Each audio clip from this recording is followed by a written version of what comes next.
भुशुड़ी पड़ी Chitrotpala canal puller approach रास्ता जहाँकि प्राय 15 फुट सारार गर्त हो जाइथिबारु ग्रामवासी तथा साधारण लोकंक यातायात बंद हो जाइछि।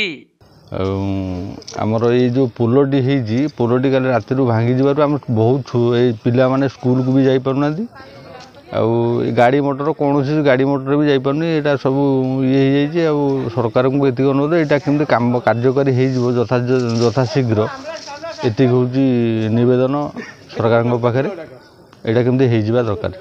तबे महानदी चित्रोत्पला दीपांचल तथा कटक सदर निर्वाचन मंडलीर जनार्दनपुर ठारे चित्रोत्पला दक्षिण केनाल बढ़ई साही केनाल सेतुर मुंड एप्रोच रास्ता हठात गतकाली राति भुशुड़ी पड़ी फल पोल मुंड रास्ता दबी जाइथिबारु साधारण लोकंक ठारु आरंभ करी स्कूल पिला गृहपालित पशु रोगाक्रांत लोके और जरूरी कार्य जीवा संभव हेउनाही। सेपटे एही ग्रामटी हेउछि प्रथम कारगिल शहीद गोपीनाथ महाराणा निज ग्राम और तांको घर को जीवा पई एकमात्र रास्तार सेतु। तबे ए पर्यंत विभागीय अधिकारी घटनास्थल को आसी नथिबा बेले लोके यातायात पई नाही नथिबा असुविधार सम्मुखीन हेउछंती। तेणु तुरंत पोलमुंड रास्ता निर्माण पई ग्रामवासी माने दाबी करिछंती। आमर काली राति 12टा सुधा हम ये पोल मुंडे हटाकना माटी दबी जीवारु माने खाल हो जाइए से आम हजार एपटे लोक जावासा कर लोक मैंने हैरान होती।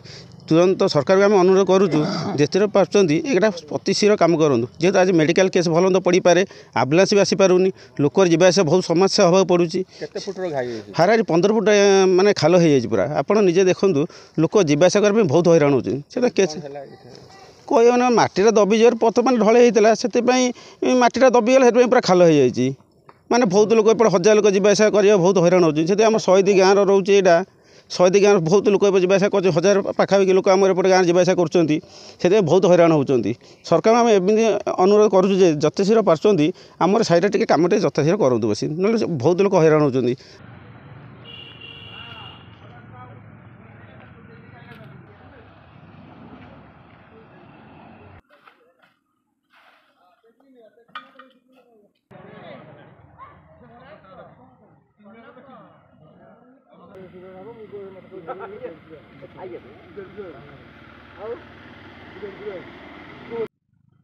कटक जिला सालेपुर अक्षय कुमार दास रिपोर्ट कोणार्क लाइव।